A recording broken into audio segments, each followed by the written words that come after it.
Hello everyone! Today we bring you another Get Repotting with Me style video because I don't know if you caught that video, but in the beginning of the year when we talked about our expectations for 2022 when it comes to our orchid collection, we mentioned that this year was going to be the great year of repots. And of course, every time you say something is going to happen, life gets in the way and we're actually really behind when it comes to repotting our orchid collection. So I thought I could do a few of the repots on camera. I have here a few randomly selected plants. And I thought we could talk about some other subject just to make it a bit more interesting. And something I wanted to talk about is orchids that I regret buying. Because it is something that has been brought to my attention that I do quite a lot, which is talk myself out of buying an orchid that I clearly want and then keep thinking about it for years and years to come. So I thought maybe I would hold myself accountable if I talked about it on our channel, about the orchids the ones that got away.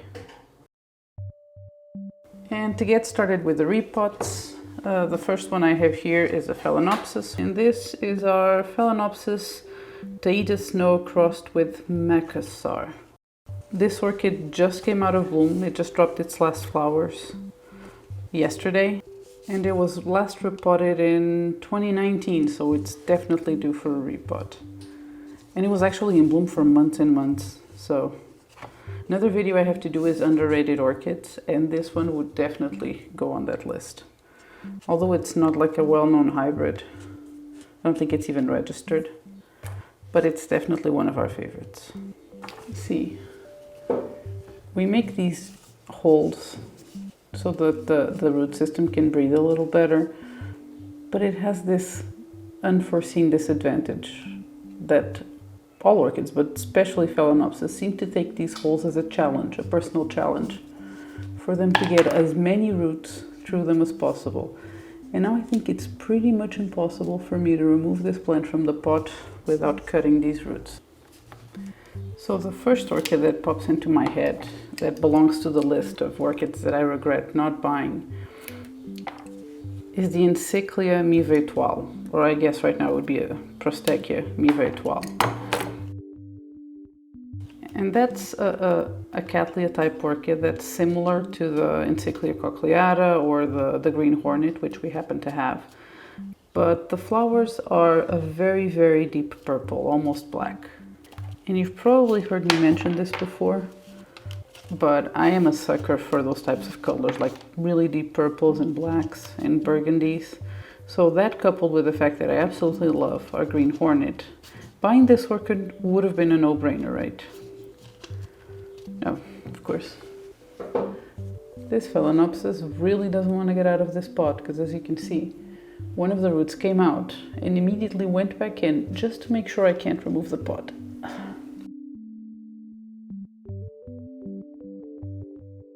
I'm gonna have to cut this root as well because I can't figure out which part is coming in, which part is coming out, so it's another root the plant is gonna have to lose.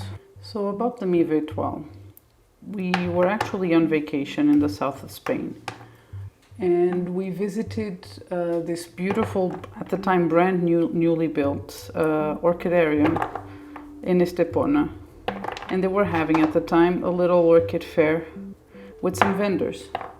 And that was the first time I saw that orchid for sale. And at the time, after seeing the plant and falling in love with it, I convinced myself that it was too expensive and I could probably find it for sale cheaper somewhere else. So I decided not to buy it. I also didn't like the vendor very much, so I think deep down I didn't want to buy it from them. But not only was the orchid not that expensive at the time, I haven't seen this hybrid anywhere ever again.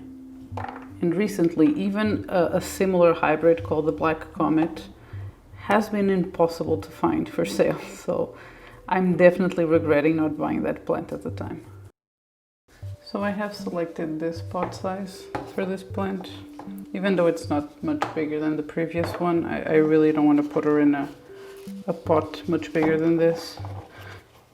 Because what I'm thinking is then the next repot, I'm going to have to go above and above and above, and then all of a sudden I have this small primary hybrid phal in a 14 centimeter pot, and nobody wants that.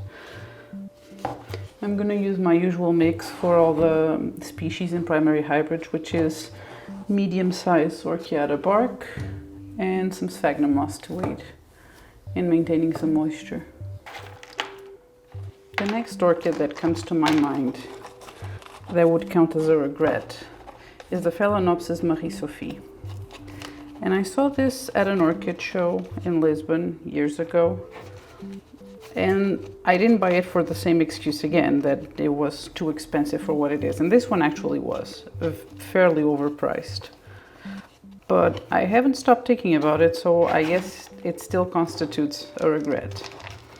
And if I come to think of it, this was also a vendor that I don't like very much. So I'm starting to think that if the person happens to be someone I don't mesh very well with, I guess my wallet just clenches and refuses to let me spend money. So this one, because it is a very uncommon hybrid to see, I highly doubt that I'm ever going to catch it for sale again. Meanwhile, I now have other hybrids and primary hybrids of Phalaenopsis that have the white petals with little dots on them. So I guess it's not too much of a regret. I should probably be putting a bit more sphagnum on than this, because if I remember correctly,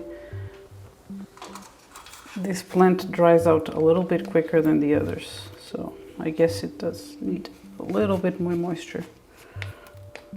So I'm just going to take a few pieces of sphagnum and weave them through what I've already potted.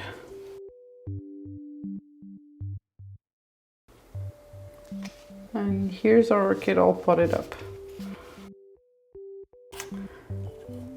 Next, we're going to do a repot on my Paphiopedilum delenatii.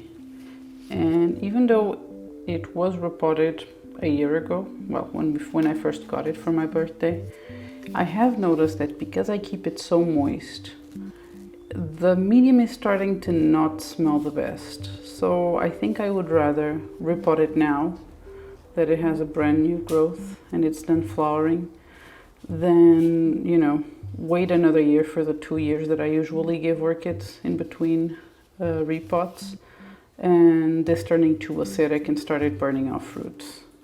Right now the root system looks great. It just, yeah, it smells a little bit strong, too strong for my liking. And since Paphiopetlums are usually really easy to repot, and you just have to pretty much just change the media and put them back into the same pot, I would rather do this now than regret it later. The next orchid that I regret not buying is the Yonosidium Popcorn. And that one was a different case. It was one of those cases where you're doing a big order from a website, and by the end of it you realize you have way too much stuff in your cart. You look at the final price and you decide, well, I need to cut something. And this was an orchid that I think ended up on the chop in 2 big orders, because it always seemed to be available on Shorter, which is where I was ordering from. And I kept saying, oh, it's always there, I'll just order it next time. Oh, it's always there, I'll just order it next time. And when it came the time where I would actually order it next time, the plant was nowhere to be seen. And I don't think Shorter has had it for sale ever since. I have seen one of the parents for sale, but I think I would really like to have the hybrid instead. So I guess I'll just have to wait and grab it and not talk myself out of it the next time I see it for sale. Okay, so now that I've removed the majority of the media that was here, I say the majority because with these fuzzy roots, there's always little bits of sphagnum that get stuck to the roots, and I'm not going to bother to pull it out too strongly to not damage the roots. I don't think it has a single dead root in here. It's really looking good. And I think I can pretty much just, yeah. As it usually happens with my Paphiopetlums, they can fit right into the same pot.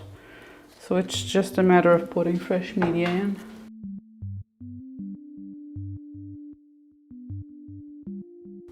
So another orchid that made me a victim of the Welsh Worder always has it phenomenon was the Bulbophyllum lasiochilum. I think that's how it's pronounced.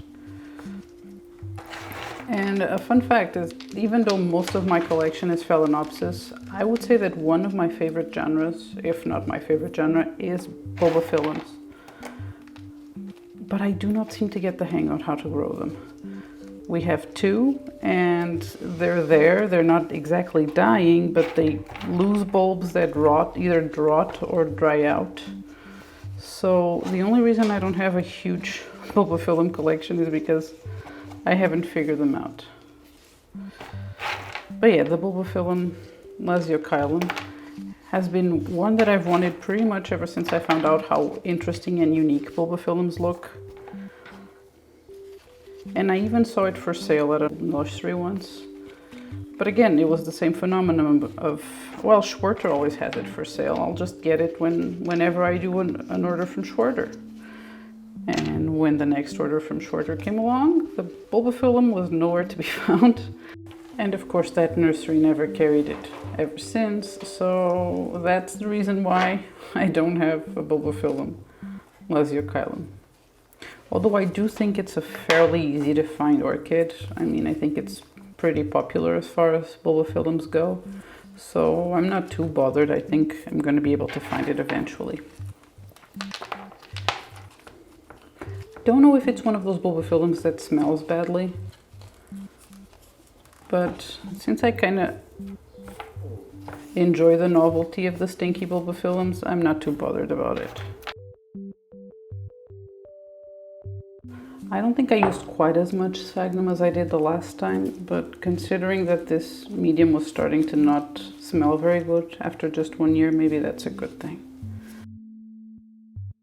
Okay, and that's all the time I have for repots today, so I hope you enjoyed the video and you learned a little bit from my mistakes.